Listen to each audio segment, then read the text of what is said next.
Las recientes noticias sobre el levantamiento de sanciones que han ido de la mano con un acuerdo integral bilateral y también con un acuerdo político recientemente firmado en Barbados, han llenado a todos los venezolanos, nos han llenado a todos los venezolanos y al país de renovadas esperanzas. Algunos economistas un poco más conservadores y un poco más prudentes dicen que eso es un optimismo que hay que administrar, pero lo cierto es que hay buenas noticias para nuestro país en materia económica que deben ir acompañadas naturalmente con procesos internos que permitan retornar un estado de bienestar y una bonanza para el país.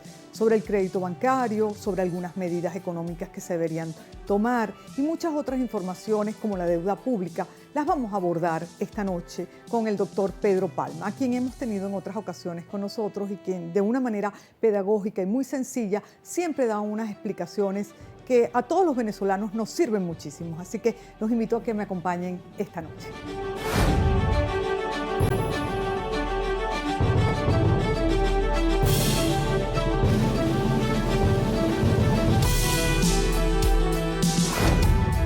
Pedro, me complace mucho y estoy segura que nuestros televidentes también tenerte esta noche aquí con nosotros para conversar de tantos temas en momentos que hay tantas noticias positivas para nuestro país. Gracias. Así es, muchos cambios importantes.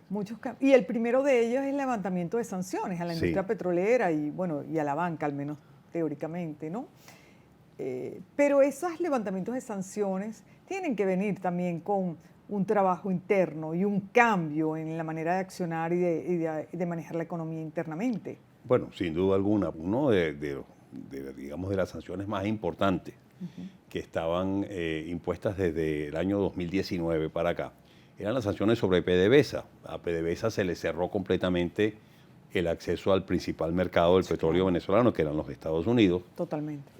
Se le prohibió prácticamente que empresa alguna hiciera o continuara haciendo negociaciones con PDVSA o con empresas donde PDVSA fuera propietaria del 50% o más de las acciones. Y todo esto pues implicó un efecto, un agravamiento, digámoslo así, importante en la paralización de la actividad petrolera que ya venía de antes. Porque eso es importante decirlo y yo siempre lo enfatizo. Esta situación de paralización del sector petrolero no fue por las sanciones. Eso se debió al pésimo manejo que se hizo de todo el negocio petrolero, el saqueo al que fue sometido PDVSA durante 15 años, las situaciones realmente absurdas a que se sometió a PDVSA, que prácticamente la llevaron a la quiebra antes de que se estableciera ninguna sanción. Pero las sanciones las sanciones agravaron. Nos estrangularon como país. Las sanciones agravaron la situación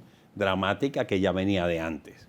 Pero dígame la banca, los ciudadanos, todo. No, obviamente, y no solamente fueron sanciones de carácter petrolero, también hubo sanciones sobre el Banco Central y sobre el sector financiero. Que se acaban de levantar.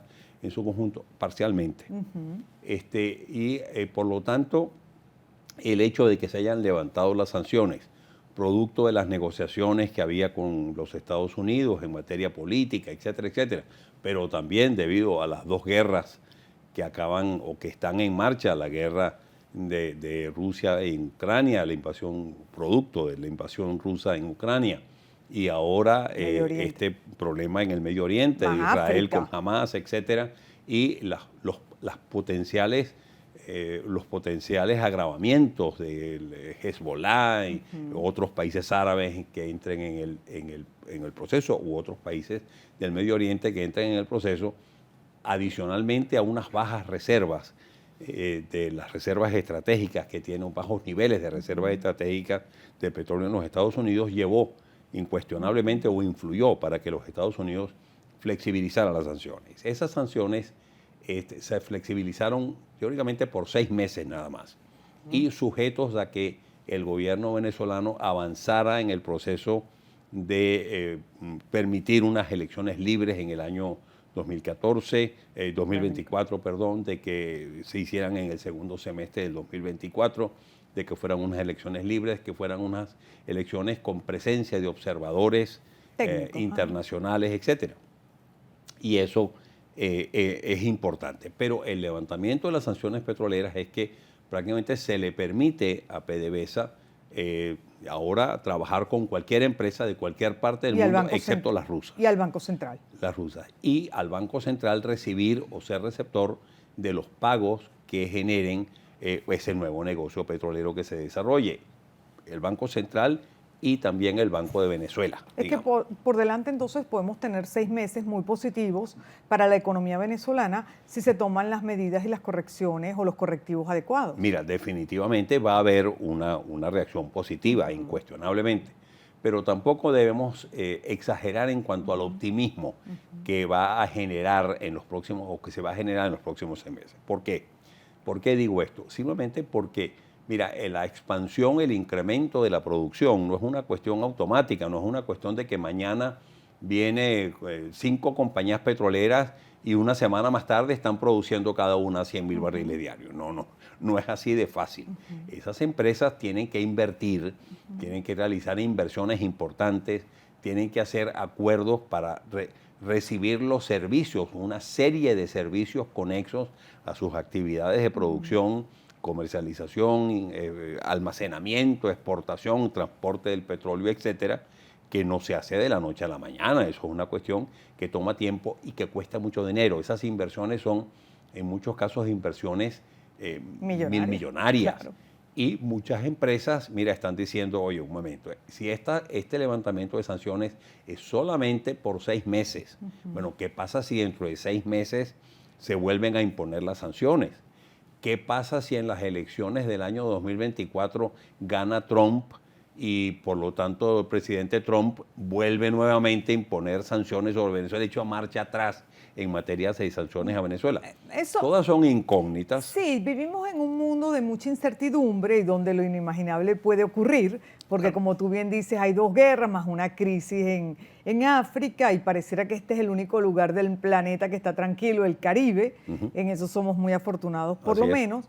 Y sí, cualquier cosa puede pasar, pero también los americanos han demostrado históricamente que son muy pragmáticos. No, sin duda alguna que son pragmáticos, pero también las empresas tienen que ser pragmáticas, claro, y tienen que ser cuidadosas, no lanzarse, digamos, no, ya esto es cuestión del pasado y por lo tanto ahora me lanzo, empezando porque también tienen que hacer acuerdos con cuáles son las condiciones que existen en Venezuela para que los inversionistas realmente vengan e inviertan en una forma considerable. Yo te voy a decir mi percepción, quizás como historiadora no puedo olvidar lo que significó la Primera Guerra Mundial y la Segunda, pero también lo que significó para nuestro país, en la medida que una situación de conflicto en el mundo entero fue muy beneficiosa para la Venezuela de entonces, tanto durante la Primera Guerra como de la Segunda. Fueron crecimientos muy impresionantes en materia económica. Teníamos seguramente otra situación como país, pero en el área económica fue un gran crecimiento económico y luego social para Venezuela. Claro, porque Venezuela era, digamos, el proveedor confiable del petróleo. Y cuando surgían problemas en el Medio Oriente, los Estados Unidos, Europa, el mercado petrolero internacional podía contar con Venezuela incuestionablemente, ya no. Lo que está pasando con Guyana, tal vez. Bueno, que sienten que pueden contar con Guyana. Bueno, pero también en Guyana hay que desarrollar. En estos días salió una noticia de que Exxon, que tenía grandes expectativas sobre unos yacimientos costa afuera, resulta que se retiró de ese proyecto porque no consiguió el petróleo que esperaba conseguir. Claro. Entonces, el negocio petrolero es un negocio, aparte de incierto, es un negocio tremendamente costoso, que exige muchísimas inversiones. Y los que tienen que realizar esas inversiones necesitan seguridad jurídica, necesitan institucionalización, necesitan que no le estén cambiando las reglas de juego dentro de cada 6 meses o un año o 2 años. Hacer una proyección a 5 años mínimo. Exacto. Entonces no solamente son las sanciones o los 6 meses de las sanciones de los Estados Unidos, sino también cuáles son las condiciones que existen en Venezuela para que esos inversionistas se sientan confiados y con la seguridad suficiente para realizar inversiones en cantidades importantes. Bueno, hay un acuerdo integral, bilateral, en el cual se enmarca el reciente acuerdo político, que es el que permitió, bueno, justamente que transitáramos en estos días pasados, pues unas elecciones primarias de oposición, donde la verdad es que el venezolano dio una muestra más de civismo y de talante democrático. Sin duda alguna que la dio, pero hay muchas cosas todavía que están por asegurarse y por hacerse en Venezuela. y que dependen mucho de, digamos, de la voluntad de quienes gobiernan, de quienes tengan la gestión de gobierno en sus manos.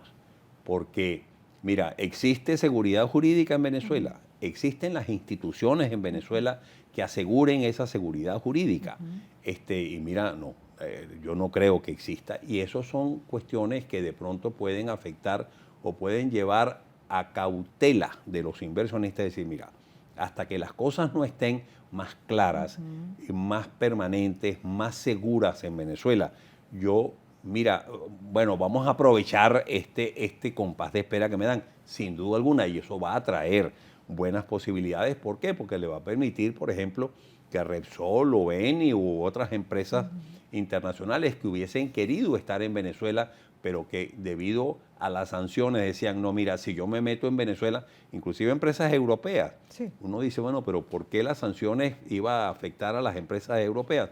Las afectaba porque le decían, si usted hace negocios en Venezuela con PDVSA o con una empresa donde PDVSA tenga mayoría accionaria, usted se va a ver perjudicado en su negocio en los Estados Unidos. Bueno, y entonces recuerda decían, que además de las sanciones americanas hay unas sanciones europeas también. Claro, pero aparte de eso, digamos, ese era uno de los frenos que tenían estas empresas para venir a Venezuela. Bueno, eso se suspendió, esas sanciones de los Estados Unidos por 6 meses, y eso puede hacer que estas empresas vuelvan nuevamente a tener interés en venir a Venezuela. Pero ese interés hay que verlo con cautela. Y hay banqueros que sostienen que la banca realmente nunca estuvo sancionada, sino que era eso, era el temor de otros bancos de relacionarse con los bancos venezolanos en ese marco que era mucho más teórico y abstracto que real. Exactamente, mira, es que se creó una sobrereacción, un sobrecumplimiento, una sobrereacción de empresas del mundo entero por las sanciones de los Estados Unidos. Porque el problema también en la implementación de las sanciones por parte de los Estados Unidos, que es manejado fundamentalmente por una oficina que es la OFAC. Cuando uno habla con gente de la OFAC o con voceros de la OFAC, ellos dicen, no, nosotros no tenemos normas escritas de cómo, hasta dónde se puede llegar en las sanciones, quién hasta aquí puede llegar o hasta allá. No, nosotros simplemente cuando vemos la acción de una empresa que nos llame la atención, vemos si viola o no viola las sanciones. Si la viola, entonces aplicamos nosotros, castigamos a esa empresa. Entonces muchas empresas dicen, bueno, pero ¿cómo sé yo si yo hago esta acción con una empresa en Venezuela, me van a sancionar o no? Bueno, yo puedo ir a la OFAC a preguntar, pero los de la OFAC te dicen, bueno, normalmente esas consultas duran 1 año entonces uno dice, no puede ser. Mira, yo simplemente hemos tenido un país paralizado. No corro riesgos y saco a Venezuela de mi panorama. Claro, que es lo que ha pasado. Claro, y eso es una sobrereacción. Es lo que, hay un término en inglés que es perfecto para eso, que es overcompliance. Claro. Se está sobrereaccionando a las sanciones que existían. Y por lo tanto, eso estaba haciendo mucho daño. Digamos que en este momento hay un renovado optimismo y que las cosas pudieran fluir y a lo interno y a lo externo un poco mejor, tomando las medidas de productividad adecuadas y cumpliendo el acuerdo integral y el acuerdo político. Claro, y eso es fundamental que se haga, entre otras cosas porque esas sanciones no solamente estaban afectando al gobierno venezolano. A la gente. Están afectando a todos los venezolanos. A las empresas pequeñas, grandes. A las empresas venezolanas, están afectando a las personas en Venezuela. Y las personas de menores ingresos, con menores posibilidades, son quizás las más afectadas por esas sanciones. Entonces, cuando uno habla con voceros de los Estados Unidos que están relacionados con Venezuela, le dicen a uno cómo evitamos que se vean afectadas la gente de menores recursos en Venezuela. El tema humanitario, porque el tema ven afectados humanitario. sin duda alguna, y por lo tanto es muy importante que esas sanciones se flexibilicen, sin duda alguna. Pedro, en esta nueva etapa que ha iniciado recientemente y que, bueno, a todos nos tiene que llenar un poco de optimismo, moderado, consciente, pero optimismo, pues pocos hablan de la deuda externa.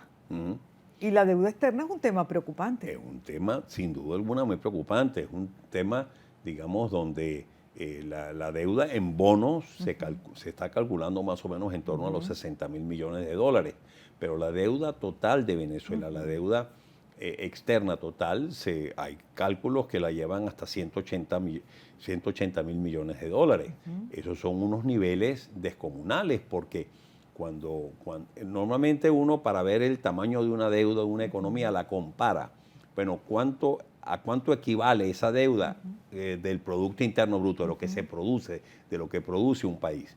Y como en Venezuela hemos tenido una caída del Producto Interno Bruto entre 75 y 80% entre el año 2014 y 2021, bueno, hoy estamos produciendo prácticamente un cuarto de lo que producíamos en 2013, claro. Un 25% de lo que producíamos en el año 2013. Entonces, ¿qué es lo que pasa? Que cuando tú ves una deuda de 180.000 millones, esa deuda de 180.000 millones es más del doble del Producto Interno Bruto. Entonces uno dice, bueno, ¿y cómo vamos a hacer con esa deuda? ¿Cómo podríamos hacer inversiones, a cambio de inversiones? Mira, hay personas especializadas en esa área. Uno de ellos, que lo puedo mencionar, un amigo muy cercano, Carlos Hernández Delfino, es un hombre que se ha preocupado mucho. Sí, entiendo que tiene un trabajo, un buen análisis sobre el tema de la deuda. Lo ha hecho Gustavo García en el IESA. No, él ya no está en el IESA. Él se fue al Banco Interamericano de Desarrollo, ya se retiró del banco, pero vive todavía en Washington. Pero él se ha dedicado mucho también a ese tema de cómo se maneja la deuda. Es un problema complejísimo, un problema, primero, multidimensional, tiene muchas aristas, muchos problemas, pero bueno, tendremos que avanzar en ese proceso. Y uno de los componentes fundamentales para el manejo de esa deuda es que Venezuela vuelva a tener acceso al financiamiento internacional y sobre todo que vuelva a tener acceso al financiamiento de los organismos multilaterales. Claro, por eso te digo, a lo mejor no es un tema que es prioritario, pero sí es prioritario. Sin duda porque alguna. Se tiene que ir trabajando el tema económico en diferentes niveles. Sin duda alguna que es un tema fundamental en todo lo que va a ser el manejo de la economía futuro, incuestionablemente. Y ahí una de las cosas, digamos, que también estaba estrangulando a Venezuela y que la afectaba severamente, era el no tener acceso a los mercados financieros internacionales. Claro. Y no solamente al mercado financiero privado internacional, porque no podía vender bonos de PDVSA. Ahora sí se pueden negociar nuevamente los bonos de PDVSA. Subieron impresionantemente al día siguiente el levantamiento de las sanciones. Bueno, impresionantemente. Bueno, para mí que soy un ciudadano común. Es que estaban en 5% de su valor facial y a lo mejor pasaron a 20%. Entonces dice, caramba, se triplicó, cuadruplicó el valor de los bonos. Sí, pero eso es como pasar de 0,1. Un alumno que saca 0,1 y en el siguiente examen pasa a 0,5 y dice, caramba, mejoré 500% mi récord. Bueno, para el ciudadano común, cuando vio eso en la bolsa, yo personalmente dije, caramba, qué sorpresa. No, mira, sin duda alguna, es algo importantísimo, todas esas acciones se acercan un poco más a Venezuela, a destrabar completamente el proceso y por lo tanto a tener nuevamente acceso o aspirar a tener acceso al mercado financiero internacional, que es fundamental. Y dentro de ese acceso al mercado financiero internacional, el poder contar con financiamiento de los organismos multilaterales como el Fondo Monetario Internacional, el Banco Mundial, CAF. Es esencial, claro. Son asuntos esenciales. Los convenimientos con los miembros del Club de París, que son básicamente organismos, está formado por organismos financieros internacionales, propiedades de estados, como los bancos de fomento de desarrollo, de exportaciones, etcétera, etcétera. Todo eso es absolutamente esencial y fundamental y hay estudios, análisis, personas encargadas de ver, cómo se puede hacer para manejar ese gravísimo problema que sin duda alguna se refleja o es un componente esencial en lo que va a hacer el desarrollo de la economía futuro. Otro tema como recurrente que uno escucha en la banca, los banqueros, los economistas, es el encaje a la banca. El gobierno nacional le dio, digamos, después del caos hiperinflacionario que vivimos en el 2018, 2019, 2020, en los últimos tiempos le ha dado prioridad a la reducción de la inflación. Vamos a atacar la inflación como primera prioridad. Y el gobierno está consciente de que uno de los factores que generaron aquella hiperinflación fue el total descalabro fiscal que había en Venezuela, un gasto público infinitamente superior a lo que le ingresaba al gobierno por el cobro de impuestos, y ese enorme déficit, ese enorme exceso de gastos sobre ingresos era financiado por el Banco Central a través de la creación de dinero masivo, que fue uno de los factores que generó ese proceso hiperinflacionario y que se unió a otro grave problema que se había armado durante los 3 lustros anteriores, que era la destrucción del aparato productivo interno. Entonces, no producíamos casi nada en Venezuela. Dependíamos, por lo tanto, de las importaciones. Pero para importar necesitábamos dólares que generaba el negocio petrolero, y destruimos también el negocio petrolero. Bueno, entonces no podíamos importar, y entonces aquello, por un lado, se estaba creando dinero para financiar gasto público deficitario por el Banco Central, y cuando la gente pretendía usar ese dinero para comprar, no conseguía nada que comprar en el exterior. Era aquel desabastecimiento masivo que vivimos, las colas infernales de 12 horas para ver qué se podía conseguir en un mercado. Algún programa en ese momento. Bueno, todo eso, aquello desencadenó el proceso hiperinflacionario que vivimos.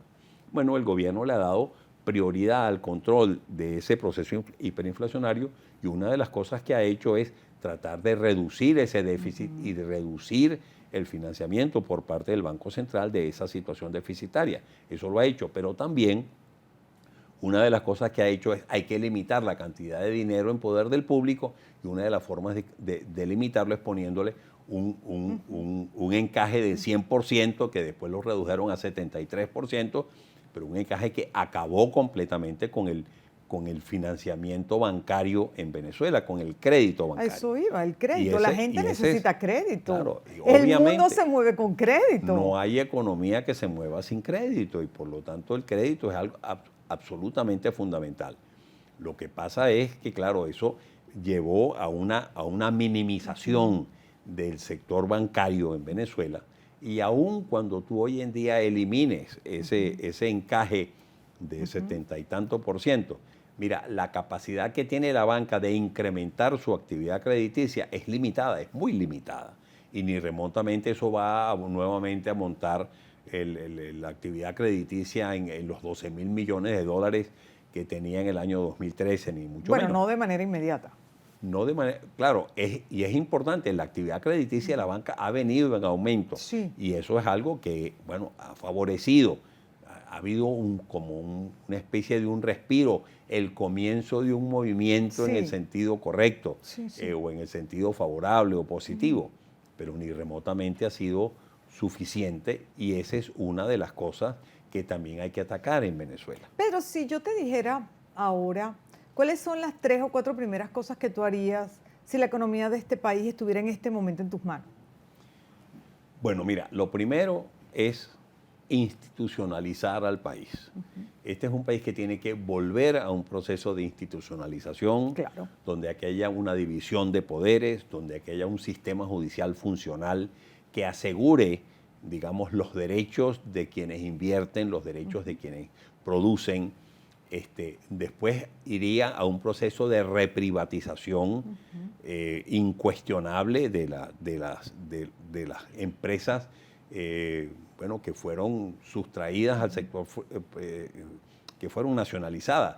Algunas de ellas que fueron compensadas, pero muchas de ellas, sobre todo las venezolanas, que no fueron compensadas. Y hay que crear las condiciones para que los inversionistas, no solamente venezolanos, sino también los inversionistas extranjeros, se sientan inclinados a venir y a rescatar esas empresas. A eso te iba a decir, los inversionistas, ¿cómo se atraen inversionistas? ¿Cómo, aprovechando el momento, el levantamiento de sanciones, un acuerdo integral bilateral más un acuerdo político, pues parecen muy buenas noticias que pudieran estimular o generar un poco de esperanza en lo interno, pero también en lo externo? Porque cuanto peor va el mundo, la gente siempre busca dónde poner su dinero en buen resguardo. Exactamente, pero se necesitan también que se queden una serie de condiciones para que esa inversión se dé. Una de ellas, la confianza. Mira, yo tengo confianza en que a mí no me van a estar robando nuevamente la empresa, de que no me van a estar afectando o hostigando la empresa. Eso es algo absolutamente fundamental y para eso tú necesitas reinstitucionalizar al país y de que aquí prime el Estado de Derecho, de que la gente se sienta protegida, de que los derechos de la gente y de los inversionistas se sientan realmente protegidos. Eso es absolutamente fundamental. En segundo término, que haya financiamiento local y financiamiento externo, para que esas empresas estén dispuestas a venir. Después, bueno, ¿qué mercado va a haber allí en esa Venezuela? A lo mejor no mercado interno, mercado local, pero también qué posibilidades hay de que yo, desarrollando con unos socios venezolanos esta empresa que se está reprivatizando, podamos producir para la exportación, vayamos a otros mercados y que yo lo pueda hacer. ¿Qué servicios públicos, con qué servicios públicos voy a contar yo? Porque si voy a pretender recuperar una planta de producción, bueno, yo necesito electricidad, necesito agua, necesito gas, necesito transporte. Todo eso que estás diciendo que son necesidades para cualquier inversionista también son oportunidades. Sin duda alguna que son oportunidades. Porque aquí hay que crear absolutamente todo. Mira, o sea, hay tantas oportunidades. Es lo que yo siempre he dicho, mira, este país hay que reconstruirlo. Y en esa reconstrucción se presentan oportunidades tremendas. Este es el país de las oportunidades. Oportunidades tremendas. Y es que las oportunidades de Venezuela están allí y siguen estando allí. Siguen estando allí. Don Pedro Cunil siempre me decía, el geógrafo, el académico amigo tuyo, que cuando un país tiene agua, una costa como la nuestra, los climas que tiene, luz natural, que es un país bendecido, que todo se puede producir y todo se puede generar. Y eso está allí. ¿Sí? Eso está allí. Ahora hay que desarrollarlo y el talento, y hay que crear las condiciones para que ese desarrollo se dé, se materialice. Y por lo tanto, mira, yo sigo siendo optimista en Venezuela. No soy una de esas personas que piensan, no, ya esto se arregló. El año pasado, cuando hubo un cierto respiro de reactivación económica. Tú eres un optimista conservador. Decía todo el mundo, no, ya Venezuela se arregló. Decía, señores, no, yo te tuve aquí en el programa y tú hablaste con un moderado optimismo en este programa. Así es, pero yo sigo siendo un optimista con una visión de largo plazo, porque creo que cuando aquí haya que reconstruir a este país, aquí se van a presentar unas tremendas oportunidades. Sí. Y siempre les decía, yo hace muchos años atrás, yo les decía a todas las empresas extranjeras que estaban aquí, les decía, miren, no se vayan, porque cuando este país haya que reconstruirlo, las oportunidades que se le van a presentar van a ser tremendas. Y los que queden aquí, los que estén aquí, van a ser los primeros que se van a poder aprovechar. Claro, ya tienen el camino andado. Bueno, desgraciadamente, muchas de esas empresas se fueron. Sí. Pero bueno, otras no aguantaron. Pero recientemente también pudiéramos decir que es una muy buena noticia, pero es reafirmar el talante democrático, pacífico, unas elecciones, que si bien no fueron unas elecciones nacionales, pero fueron unas elecciones de la oposición venezolana en primarias, podemos decir que nuevamente quedó reafirmado el talante democrático, pacífico, y cómo el ciudadano venezolano tiene la conciencia de que forma parte de la construcción de un nuevo país. Pero sin duda alguna, es que a pesar de digamos, todas las triquiñuelas que se intentaron hacer para desmantelar esas primarias, para restar la importancia de esas primarias, resultaron completamente inciertas. Se volcó el pueblo venezolano a esa actividad democrática que se demostró plenamente el domingo 22.